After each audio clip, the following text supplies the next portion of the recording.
Welcome to Property Talk from Louise's Lounge. My name's Louise Heatley and I'm Managing Director of Exclusive Links Real Estate with over 18 years in the Dubai real estate industry.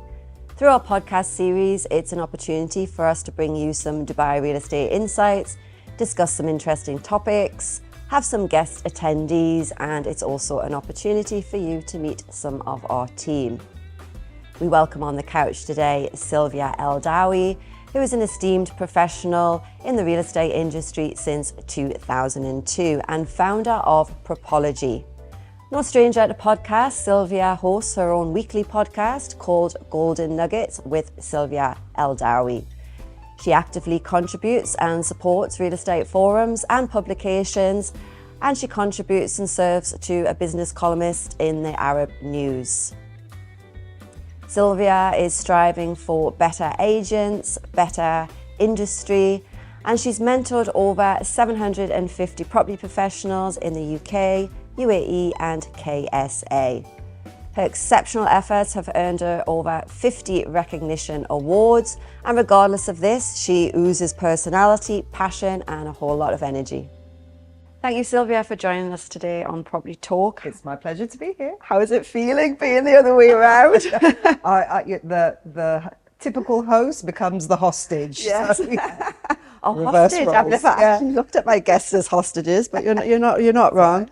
So I've done your introduction. Let's just have a little bit of the your kind story. words. Very nice. Yes, it was Zara writes the introduction. No, it was your introduction, but great profile and really lovely to have you on here.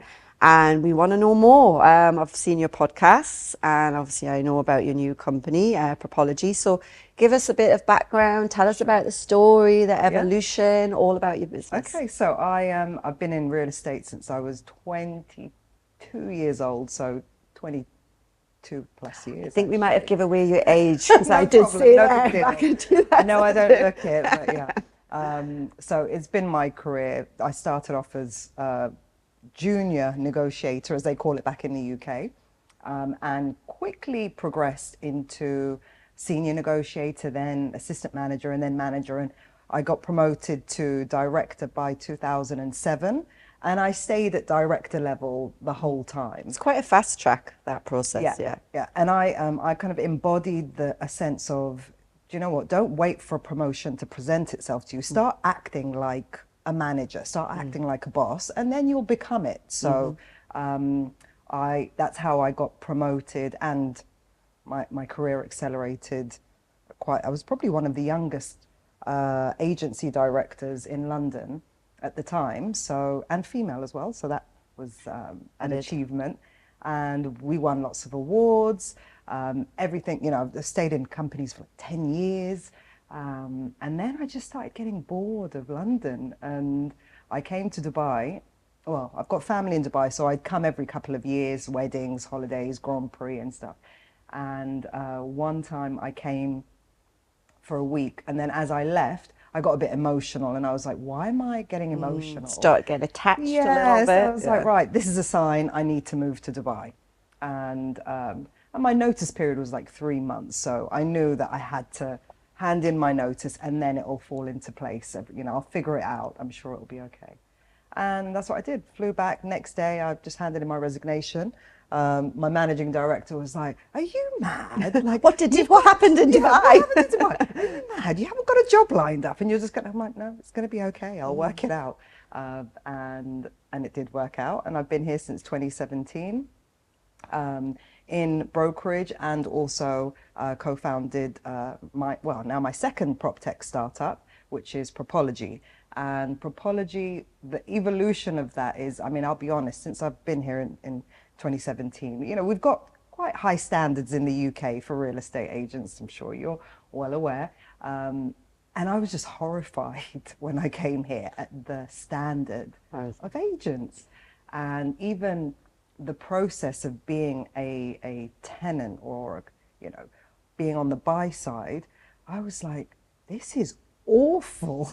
And to the point where I ended up over renting in places that I probably should have only stayed a year, 2 years max. But I stayed for 3 years. I've had 2 tenancies, both 3 years long. Is that because you didn't want to deal with Because agents? I could not be dealing with agents again. Oh, gosh. And I thought, okay, I'd get a bit of better treatment because of who I am. And, you know, people are like, oh, she's in real estate. I thought that would give me some kind of advantage. No, maybe it made it even worse. But it was, you know, the lack of follow-up, the lack of consistency, the lack of information, the kind of just, it was just such an awful process. All the things that typically stereotype Dubai real estate agents. And, you know, and I got to the stage of, you know, I'm in this industry, but I got to the stage of really not enjoying interactions with real estate agents.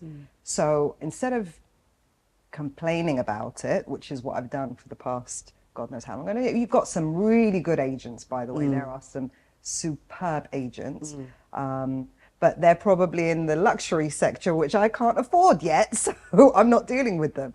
And I thought, instead of complaining about it, do something about it. You know, there's that old saying of those who can teach. So I was like, okay, well, what are you doing about it? Nothing. There's something to fix here, so find a solution. Fix it. So that's when I kind of looked at the educational space in the region, and I thought, okay, there's a lot of symptoms that this issue with quality and education, it's symptomatic of the way that agents are remunerated here. So because it's commission only, you end up not actually having that many good sales managers to learn from, because here it makes more sense to be, if you're a good agent and you can teach other agents, then you may as well be an agent. That doesn't, career progression is not really a thing in real estate here. You're either an agent or you become an agency owner. There's very little in between. So to get quality salesman, and that's who you learn from ultimately. You'll learn from your manager, you'll learn from your colleagues. Again, there's like, because it is commission only and quite cutthroat, there's a lot of secrecy that goes on. So I remember when I was an agent back in the dark ages, the olden days, we would have morning meetings every morning. My colleagues would know everything about all my clients, all my listings, all my tenants, all my buyers, because we knew that we weren't going to screw each other over. Yeah. It's sharing's caring. Absolutely. Do you think people are scared to share knowledge? Totally. They've been burnt once. They've been burnt once. So they've become like super secretive, and they withhold knowledge because they don't want to elevate the competition, which is just madness. It's better together in teams than just going out on your own. But yes, I agree. There's a lot of that here. And then I don't know if you've noticed this ever, but even whenever I've been in a real estate office, because I'm doing a lot of consultancy work at the moment, I notice that when they're on the phone, if they get a phone call, they take that call outside. Whereas the way I learned was overhearing my colleagues' conversations, and I'm like, oh, that was a good line. I'm going to write that one down. I'm going to use that in the future.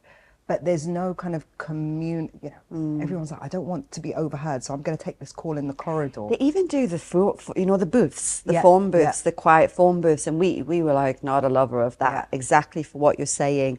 Listen to your surroundings, listen to everybody on the phones. Exactly. But again, it's like, is that just a secrecy, or is it maybe a self-esteem, confidence? Yeah. It'll be a lot of things. It'll be embarrassment. It will be, I don't want to say the wrong thing and someone pull me up on it. It will be, I don't want anyone to hear what I'm getting up to. And there's this other thing which is just, become the norm of like, I don't want to jinx it. I don't want to jinx it. I don't want to talk about it. So people don't, unless the deal's closed, they don't want to mention it, or they don't want it, flagged. So in this secrecy, you end up just learning from your own experience, mistakes.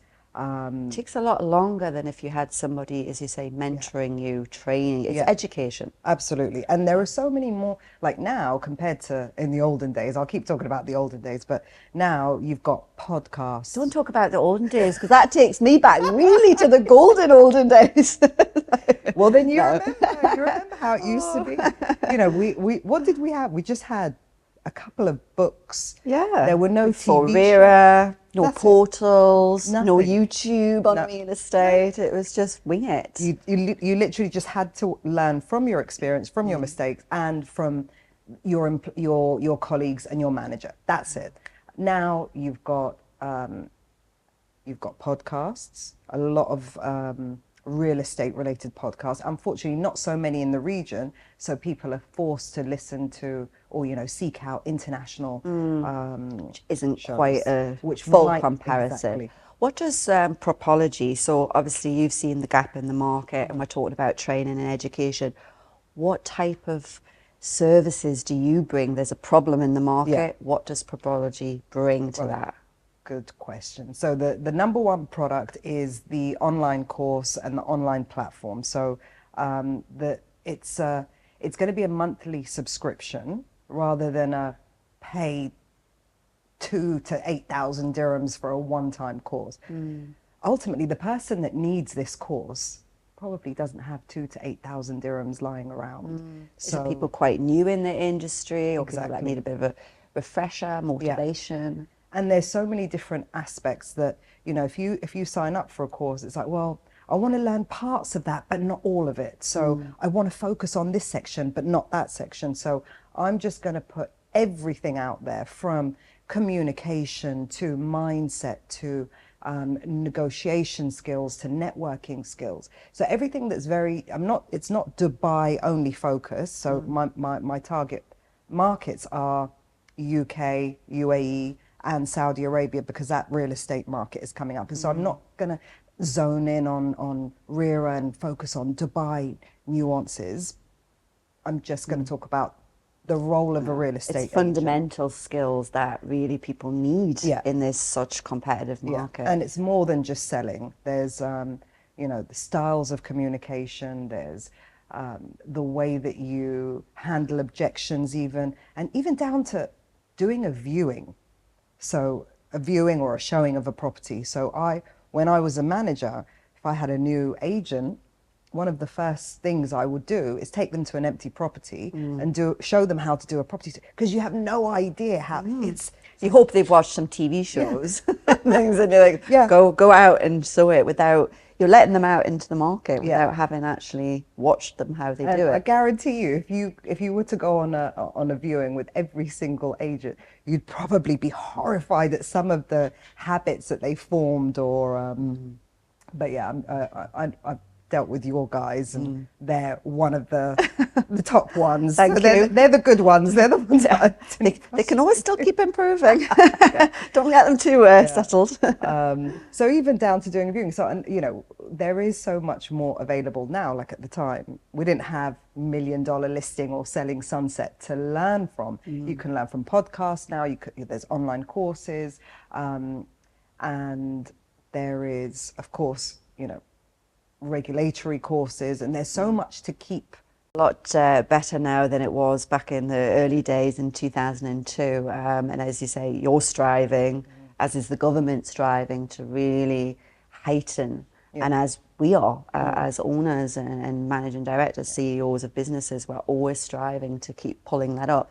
So obviously you worked in London for quite a bit. What are the main differences? Because you talked about, you came to Dubai and it was like, what is going on here? So what are the main differences, and do they still exist now? Or? I think there's a lot of differences, and it's hard to say which one is better, but I think the main difference is the way that agents are paid. So in the UK, the brand will pay quite a substantial basic salary, and the commission element is very minimal. Here, it's the complete opposite. So you get no basic salary or a very minimal basic salary and a substantial commission.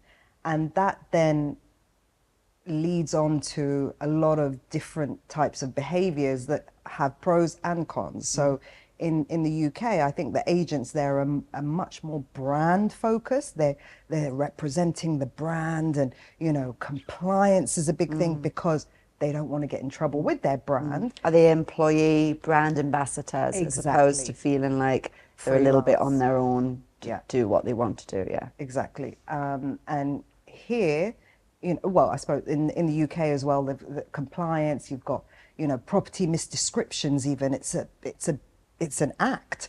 You cannot it's like laws to break. Yeah, you cannot misdescribe or omit a key bit of information about a property. Full disclosure. Yeah. Full disclosure. Which it should be here, which really, it should be if here, it's a good but agency. Yeah. not much effort perhaps goes into accurately describing a property. And I guess it's easier to describe properties here because they're very much, you know, not Same. cookie cutter, but it's same. It's the developers doing the large projects, and one size fits all. Yeah. Yeah. And it's all modern, it's all contemporary, it's all luxury. So, but in the UK, you've got properties that are hundreds of years old and totally unique. So your description levels have to be top notch because you're describing very unique products and selling a very unique offering. So I think Dubai, in some way, with the renovations, I've noticed it over, even going maybe to 2020, when a lot of properties came back on, and I see the renovations that you can walk into a property that is a particular type in a particular project, completely different. Doesn't look like the same. Yeah. And I love that. I love that individual bespoke style of Yeah. houses coming out on the market. Have you noticed that? yeah, no, absolutely. One of the other differences is the kind of aggressiveness of selling in Dubai versus UK. So UK, they're quite relaxed. They rely mostly on, you know, taking quality photos, really describing the property and putting it on the portal, magazines, listing sites and so on, and then waiting for the buyer or tenant to come. And they'll give you a very kind of thorough service and explanation and qualify you and Slow. nice and slow. Relax. Right. But here it's like super aggressive. It's even if you didn't inquire for a property to buy or rent, your phone's probably ringing with someone asking you, are you thinking about buying today or selling? Is that the method of multiple listings here? You can list with 3 agents as opposed to the UK where you take a retainer? Or you can list I mean, more. you can, in the UK, you do have multi-listing arrangements. So I think the issue here is that data is not protected as well. I mean, it's protected, but it's still doing the rounds. So that's a really frustrating part of the ecosystem. Sellers or just, you know, your everyday person is really, if they own a property, they are really frustrated with the number of phone calls they're getting on a daily basis because their numbers out on a date circulating on a date. And who are they getting calls from? They're getting phone calls from the agent that just joined the industry. They're not, and they have no idea who the people are, who the companies are, and they're literally in their first couple of months of real estate, so they're not the best place to give that advice anyway. So yeah, but in the UK, data privacy is a real up there. up there. And I haven't lived in the UK for a very long time, 27 years, but yeah, I expected that difference. But talking about the differences, what could they learn from each other? You've said pluses and negatives, but what could each of them take away from each market? What could the UK, let me start with what the UK could learn from the UAE. I think one thing that is like super impressive here is the speed of transactions. So you could literally view a property today and transfer within a couple of weeks. Can happen very quick. Very normal. But in the UK, after a deal is closed, then begins the conveyancing process. You've got solicitors on both sides. You've got mountains of paperwork, and the lawyers take their sweet time. And they can pull out. They're not too contracted with the agreements. So even like at the very last point, and you do get renegotiations at the last second, especially if it has gone on for a while. It's gazumping and it all happens. I mean, imagine you just think you're going to move into a house next week, and it's this is not happening. It's whereas Dubai, I would say high percentage of contracted sales agreements do come to fruition. Of course, there are cases, but that's because they take a deposit. So there's actually now, I heard there's a company called Gazelle in the UK, which is It's a tech startup that is doing what Dubai just naturally does. Okay. It makes both the buyer and seller commit 10% or a certain amount of the purchase price. And if they pull out, so it's to avoid gazumping. So it protects both buyer and seller. But that's something that happens here anyway. So, you know, there's a much lower chance of buyers or sellers pulling out because of the commitment, the financial commitment that they've made. I know that coming here, I was really quite surprised at how WhatsApp was the chosen mode of communication. I was like, hold on, WhatsApp to me is like a private, it's like MSN chat, you know, if you remember. Keep it more MSN. personal as Like, opposed to hold on. business. Yeah, like my profile picture wasn't a professional one. Like that was my place. It was like someone messaging me on Facebook. That's how it felt. But eventually you get used to it and it becomes the easiest form of communicating. But in the UK, there's still that stiffness of, oh, no, I'm going to write an email, you know, official email. And because people are so reliant now on WhatsApp, they probably don't check their emails as often as they used to. I know. So when I was dealing with the agent in the UK from here, he'd keep sending me emails about urgent things. And I'm like, why didn't you just, in my head, I'm like, just WhatsApp me. If it's that, just WhatsApp me. I only check my emails like twice a day. So I think they can learn from. It's a faster, immediate, more effective way of communicating, to the point where ourselves as a company, so much focus on WhatsApp communications, WhatsApp softwares, automations, because people want the information. I think probably I'll go as far as saying 80% of our leads will be WhatsApp. The other 20 will be between, and I'm just referencing to online portals, websites. The other 20%, phone calls, with a few emails in between, But that's the thing. It's important to know how the buyer or tenant or the client wants to be communicated with. So when I was recently on the market looking for a property to move to in Dubai, out of all the 20 agents I was dealing with, only one of them would actually call me. And I welcomed it. I was like, this is so much easier. You know, it's like, let's have a chat. I can, you know, answer yes or no. And then ultimately they do say, send me the pictures. The annoying part then was when they send the pictures, it's like, such and such sent 26 photos. And it's like, bang, bang, bang, bang, bang. You're in a meeting and the phone's going. But that, see, would never happen in the UK. They would have a brochure or a link or something that they send you that's branded and that's got all their links and so on, rather than here where it's just like, oh, they want the photos, select 26 images, forward. So there's it's a good point, and I hope my agents are listening.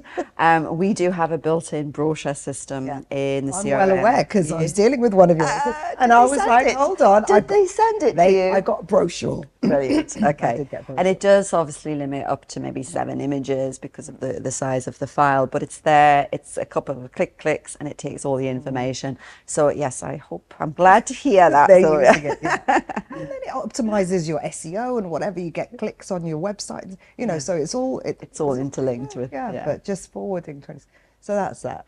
And what about from obviously we've talked about London learning from Dubai.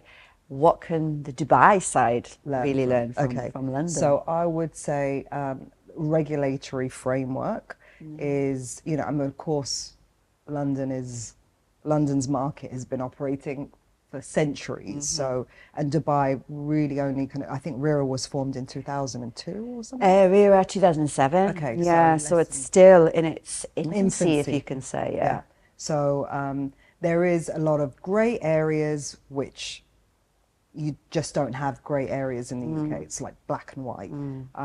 This is the law, this is how we rule on this, and this is what's going to happen. Do you find as well practices overrules policies sometimes? There are a lot of policies in Dubai.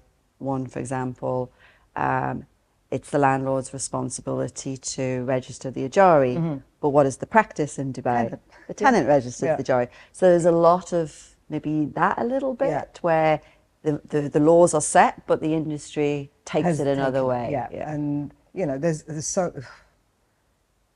so many variances in So I think there's some work that needs doing. And the next thing that the UAE could learn from the UK is that kind of educational training qualifications, different degrees. So here at the moment, you just have one license, one exam, you pass at the very beginning of your career, and that's it. You're not asked to, oh, of course you have to do it on your annual, you do the renewals, yeah.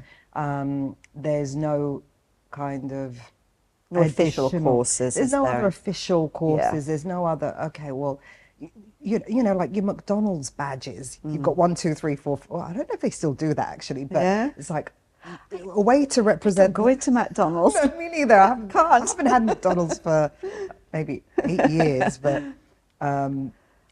it's a progression. Stripes, adding stripes to your... It's a motivation as well, and it helps the educational side of things. And it would be great if there's something that you could say, I've done this course regarding property management, you know, even though you might be an off-plan agent, for example, to add to your credibility, it's good to say, well, I've done this course on anti-money laundering, I've done this course on, you know, I've got my diploma in leasing and property management. Become the Dubai property expert. Yeah. All things, Exactly. So a little bit more on training and education, whereas in the UK, that's a big deal. You know, they're constantly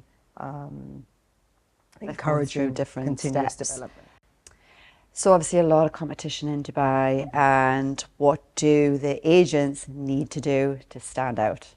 As you said, the competition is fierce. So there is, you know, whilst the pie is getting bigger, it's, you know, in terms of transaction numbers and commission values, the slice of the pie is getting smaller and smaller. So, I mean, looking at it last month, there's 15,000 licensed agents. As licensed agents, we don't, you know, that's excluding the ones that aren't yet licensed. The ones that aren't yet licensed, or the ones that are kind of part-timing it, you know, that have networks. Freelancers, we call them, yeah. So let's assume there's 30,000 agents, and if there was like 6,000 to 12,000 transactions a month, which has been the norm, not every agent is closing on a regular basis, which is at least monthly. And then if you take that, you know, back to the Pareto principle, the 80-20 rule, 80% of the business is generated by 20% of the agents. So you've really got to make sure you're in that top 20. And I think the number one way of staying ahead of the competition is building a strong online presence and personal brand. So you've got to be looking at all of your avenues, your channels, WhatsApp. You know, I'm horrified at how many agents are still using personal WhatsApp rather than WhatsApp for business. The picture, I always look at somebody's business picture to see how serious they are. Yeah, and then some of them are like, no. On the beach, and it's like, this is lovely, but not for business. But like going back to the olden days of UK real estate agency, all we had to rely on was our shop window and the newspapers.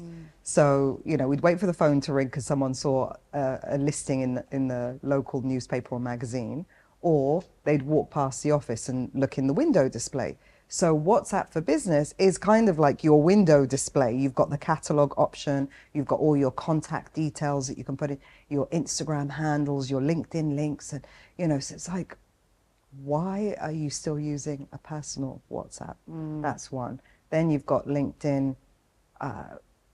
Again, LinkedIn is not just a job searching site. This is your kind of professional showcase who you are, your abilities, your knowledge. You've got to add value. You've got to be commenting on other people's posts. You've got to be sharing. You know, there's a lot of questions that agents get on a weekly, monthly basis. So instead of kind of answering everyone individually, say, right, I'm going to write a blog about this. This is a common question. Let me write a blog about it. It's sharing knowledge. We do that whenever we're writing a blog. It's like, well, what happened that week? Yeah. Somebody asks to tell everybody. Exactly. And the agents can do that themselves on their own platforms. So LinkedIn, you know, connecting with the ecosystem as well. It's not just about knowing other agents. It's about knowing other industry providers, other other avenues of the ecosystem. So having contacts in every part of the ecosystem. And then you've got the kind of fun stuff, the Instagram, TikTok, which is not as serious as LinkedIn, but there's some agents that are absolutely killing it on Instagram. Showing personality, aren't they? Yeah. And they're getting, like, they're not reliant on company leads at all, because they're getting leads in their DMs, you know? So it's like, but a lot of people still have that kind of, they're not comfortable being in front of the camera. They don't want to come across cheesy. They've kind of, you know, like, no, I'd rather stay, no. Like, social media is so important. And that There's always a way, though, I think, to find your persona and your brand, you know, and even going back to the podcast yourself does, I do. It was a case of, I can't sit in an office in front of a screen and just do the stats. Yeah. I had to do it more comfortable, relaxed, absolutely, and it's, you find a way. Yeah. So even if you're not comfortable in doing things, find something that works. There's always a solution, and that works with you. Louise, everyone is just trying to copy paste each other, and it's like, no, you've got your personal brand is your niche. That's the only thing that's unique about you. So everyone has got their little special ingredient. So just apply it. Don't try it. You know, I've seen so many of those. Oh, they're so annoying, those Instagram posts. How much rent do you pay? And this cheesy stuff. Okay, I'm not going to judge, because at least they're getting out there. But then you see the same theme running through, like, everybody else just starts doing the same thing, expecting to get results. And it's like, no, come up with something unique, come up with something interesting, and embrace your own uniqueness and personality. And, you know, I had a girl on my podcast, Fabrizia, and she's tattooed up, like sleeved up, tattoos all down her neck. And she thought that was going to be a hindrance, but now she's known as the, you know, that tattooed agent lady. To the movies. And she's, instead of hiding it, because, oh, it might not be acceptable, she's like, she's owning it. So whatever your uniqueness is, own it. Make it a strength. And whatever your style is, as you said, some people might not want to do the whole official, you know, here are the stats for this month, but they might want to do a podcast. Go and rent a podcast studio. Invite interesting guests, but just remember who you're talking to. Everyone's got their own target audience, and as long as the message is clear for that target audience, you'll be on the right path. So strong online digital presence and social media is number one on my list of how to stand out. I think it's key that and what we always say to our agents is, if you get the client coming to you, not the portals, they're just following the listing. If you get a client coming to you for you, you got it. Yeah, that's it. It's done. And instead of that way, bring them that way to you. Yeah. And that's the thing, like, eventually you want to get to the stage of your career as an agent where, and typically it might take 2 to 3 years, that breaking point where people give up. But at year 3, you want to just be reliant on a small network of regular investors that will buy through you, that you don't need to list anything, you don't need to get any leads from your company. You just get referrals based on the people that you've... You know, all your efforts pay off a few years down the line if you put that in at the exactly. beginning. So, you know, that's the kind of holy grail, is relying on your own network that you've built, the network of referrals, and you get recommended, rather than, you know, dealing with people. And your chances of converting those referrals is far greater than converting a stranger who's just contacted you through one of the listing portals. Yes, you're one step ahead if somebody's actually patted you on the back and recommended you, and we like that. I think in any type of industry we want recommendations, whether it's a hotel or, you know, where to go. We listen to our friends, especially and our family. With you know, real estate is the largest purchase or investment you're going to make. So if someone recommends a good agent, that recommendation is gold. Again, you know, we know that there's not that much by way of recommending, but when you find a good agent, you will spread the word and share them with your contacts. I say the second thing is, whilst like you should niche down and have your own kind of focus, it's so important, even if you've decided, okay, I'm just going to be an off-plan agent, or I'm just going to be a commercial leasing agent, whichever avenue you take, you should still make the effort to understand all the other disciplines, because that's how you position yourself as an expert. People are coming to you for real estate advice. It doesn't matter, you know, what your niche is. They want to know that you've got a clue. So I stay current with all the other disciplines, and try and work for an agency that has all these other, you know, whether it's sister companies or in-house, you know, property management, holiday homes, mortgages, interior design, so that you can, the worst thing is when I'm a buyer or a tenant, I just want to deal with one person for everything. So if you as an agent can be like, leave it to me, I've got you covered for everything, and they're the ones kind of that have the connections with interior designers, or they do in-house property management, or whatever it is, they've got maintenance team, then I'll feel a lot more comfortable. And that's one way of standing out. I think the A to Z of having an R phrase, I'll plug the company, is the complete property experience. Yeah. And we get a lot of clients coming in, they deal with one agent who purchases through them, and then they need handovers and they need leasing, and sometimes they flip from long-term leasing to short-term leasing. But they can always stay with that particular agent with the support of the team in the other divisions. Exactly. And like exactly you said, it's a full journey, and it's a comfort factor too, and it's longevity. That agent still being there years later, as is the rest of the team. And that's what I like about Exclusive Links. I think you started as property management. We did, yeah. Right, so that's a true sign of a service company. When you start as property management and then you branch off into brokerage, your foundation is based on giving service, is based on repeat business. So retention has to be huge in property your management. Yeah. So you know, I'm consulting for a lot of real estate company startups at the moment, and they're like, "Nah, we're just going to do off-plan sales," and I'm like, "But be the all-rounder. You're gonna so let's say let's stick with your just do off-plan sales. You sell something. Instead of retaining that client after the deal is done, you can't even do the handover services or the leasing. So that client is going to go to another brokerage and finish off their requirements there. And probably buy through that brokerage. Next year or 2 years later, they're going to buy through that brokerage. So no agency CEO, and I know for a fact, even you probably say, if nobody enjoys property management, let's be honest, it is the one thing that keeps you up at night is probably your property management department.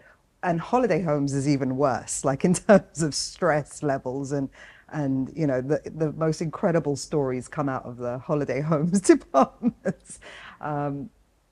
It's not fun, but that is where the real value of the business is, and that is you do it so that you can have that future retained business. So I would just say, as an agent, be that all-rounder and understand every aspect of risk, and stay educated. So, like we said, we've got podcasts which are, unfortunately, there's not many podcasts in the region that are talking about real estate. So people might be forced to listen to your Ryan Serhants, your Tom Panos, Tom Ferries, and those kind of top quality international real estate educators. YouTube, I keep talking about the YouTube degrees, but my mum always said it, in this day and age, there's no excuse to be stupid with YouTube, you know, so just go on YouTube and type it. I'm not saying it's all true or factually correct, but you can take what you need from it and ignore some of it. Exactly. But yeah, I think every day you need to keep learning from this role. So obviously you've been instrumental in mentoring a lot of property professionals, and obviously with Propology and your consultancy, your coaching, your training classes, You must have some success stories. Yeah. You know, you got to pat yourself on the back and cheer yourself on. So give us a few, maybe where you've been a pivotal role in their education, their influence. Have you got any you want to share? You know, there's some good stories, and then there's some stories where, let's be honest, real estate isn't necessarily for everyone. So even if I've helped someone tap out of real estate because it's really not for them. Sooner than later. Sooner than later. Yeah. You know, so don't waste another, especially if you're on commission only, don't waste another 6 months in this industry. You're not so I've helped people actually leave the industry. Yeah. But the ones that want to stay and I believe have potential. The most recent success stories that I've had have been social media related, with people who think, no, I can't get in front of the camera, no, I can't do that, no, I can't post that, and this one's watching and that one's, and I'm like, just do it. And I'm offering one-on-one, we're calling it like a social media profile audit. So one of my clients, she didn't have, she had WhatsApp personal, she didn't have WhatsApp for business. She wasn't using social media for anything apart from personal. And she actually had a side profile for her professional. And I was like, no, all your network is over here on your personal one. Why are you half It's half in, 1 foot in, 1 foot. Exactly. Just, you know, that is, you are a real estate, you live, sleep and breathe this. So don't keep it as a separate account. So merge the two, and then you can mix in your personal with your professional. People want to see a bit of personality, and they know that you're a human being and you go out on the weekend or you go to the beach or whatever it may be. So she posted her first post on her, she shut down her business account on Instagram, posted something real estate related on her personal, and then immediately, like, she made a reel. Immediately she got contacted by someone she's known for years, but they had no clue that she was in real estate. But that's very lucky, because sometimes it's not going to be immediate, is it? It's going to take the time to build up. That's a very, that's exciting case for her. It's someone who was sitting in her network. Yeah. No idea. I had no idea that she was in real estate. Yeah. And immediately was like, oh, I've got these properties that I'm working for XYZ, and gave her like 5 listings. Yeah. So it's like, you've got to tap into your, do not keep them separate. You've got to tap into your personal network. So that's one story that I'm quite pleased with. Oh. Apart from my alumni of UK, UAE, KSA agents. So I feel like, you know, I feel like a bit like Mary Poppins. Mary Poppins of real estate. You come, you sprinkle your stardust, you make them the agents they are, and then off you go. My legacy remains in the UK and UAE. But it is nice, and I do have all of these agents, and some of them came to me with zero experience. And now, you know, of course, we're connected on LinkedIn and social media. And when I see that LinkedIn update that they're now a manager or area director or something, I'm just like, oh, well, my work is done. They've done that big transaction and they're just so excited about it. And so, you had a part to play in that journey really for rewarding. them. So a last question, obviously we've talked a lot about Dubai, the agents, the training. What do you want to see for the future of the Dubai real estate industry? What's the end goal? The end goal, I think we need a smaller pie. No, hold on. No, not smaller pie. A bigger pie with smaller slices. No, bigger slices. Yes, love that. I knew what you were coming with. That's exactly what my hope is. And I do think that will happen because I have witnessed it in the UK. So it's only natural that Dubai goes down this route. Eventually there will be a big consolidation of the real estate companies. So right now we've got 4,000 registered agents, agencies or brokerages, hosting 15,000 agents. So what's that on average? Per agent? Oh, you're asking me my maths. 15 divided by 4. 30? Yeah, oh God, maths question. 30 each agents. So what's happening in the UK now is the larger groups are just buying up all the smaller agencies. And, you know, they might retain the brand name, they might not. But ultimately they're in control, and they're going to put in their frameworks and their investment and so on. So I think if we get to that stage, which we will get to that stage where it becomes the ecosystem or the industry is going to be so much more professional and streamlined. You know, you're going to have a choice of 20 different avenues that you can, 20 big players, and the quality of agents is going to be far superior.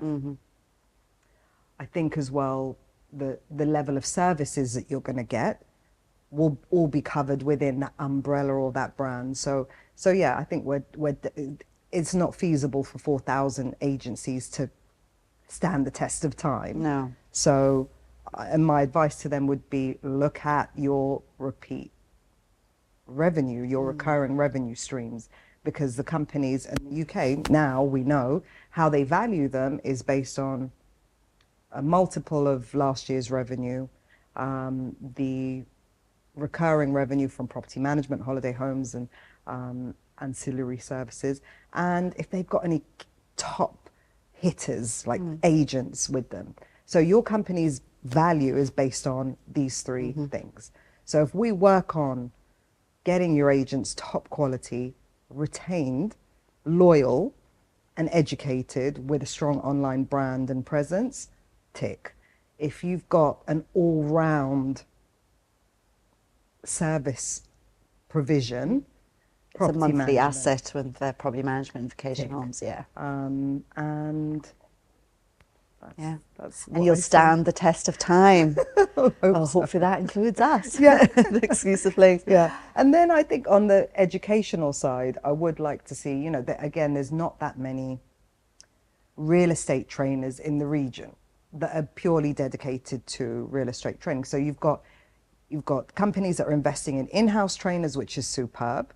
But then you've got the external trainers, which might have a side hustle. They might have their own agency, or they might have a recruitment company. Now, I know if I was a recruiter, for example, or if I had my own agency, you wouldn't let me within 10 feet of your agents. There needs to be independence and a lack of conflict, yeah. So there's a major conflict of interest with some of the real estate trainers at the moment.